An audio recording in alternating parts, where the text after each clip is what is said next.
All right. Might add this to the unboxing video. I don't know editing, so anyway, I thought I would do this little comparison. This one, that one will stay. This one won't stay. So here's the SDR versus the EVL. It is quite an upgrade. I'm telling you, these EVLs though, with SDRs, pretty banging. All right, on a side note, so for the comparison, I just wanted to show that real quick. The EVL versus the SDR. Obviously, they're entry level. And then this is like what their third tier, I forget, third or fourth. All right, just so people know, you do have to take the gasket off on the EVL. If you have the prefab box from Skar, the bundled one, if you buy the box that they have, the empty one, it's not recessed. But the SDRs are 12.11 inches or something like that overall. These are 12.51. So they're oversized, and you have to pull this big gasket off of them because that will not fit. I mean, literally, it's so much bigger. It is touching top to top there. I wish it would fit, but I'm not going to keep these in this box.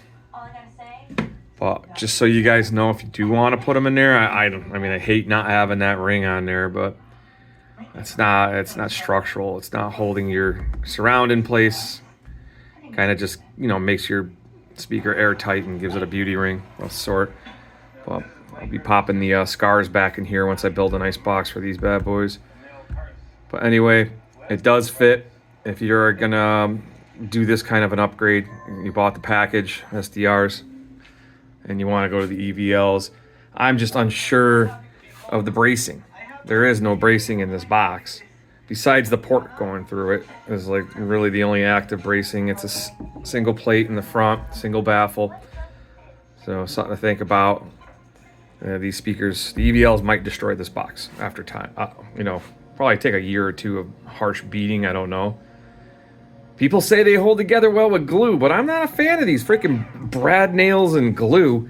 Seriously, man, some guy said that glue is better than liquid nails, but I always use screws, pre-drill, countersink, put glue on my screws or liquid nails, and I do use wood glue, but I always use screws.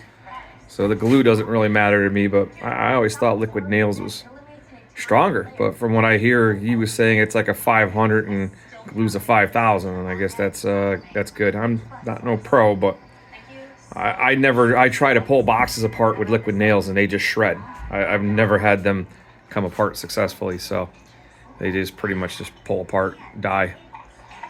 Anyway, there you go. There's the comparison video for that. If you want to know how much of an upgrade you're getting in the looks anyways, the EVL is a way better built sub. It is a tank. I can't wait to hear these. The SDRs were not a disappointment.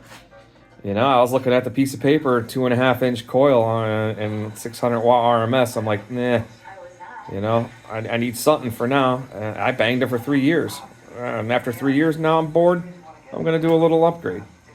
And I'll build a nice heavy duty box because if I want to go to the VXFs, which I'll probably do in a year or two, I'll have a box that can handle them. They're all around the same. I'll build a box for 5 cubic feet, 2.5 per side. For these, it would be a little oversized, but I think that's what the VXFs want, is 2.5. So I'll prepare, and it ain't gonna hurt none. I have a 2,300 watt amp. It's definitely gonna put out more than that.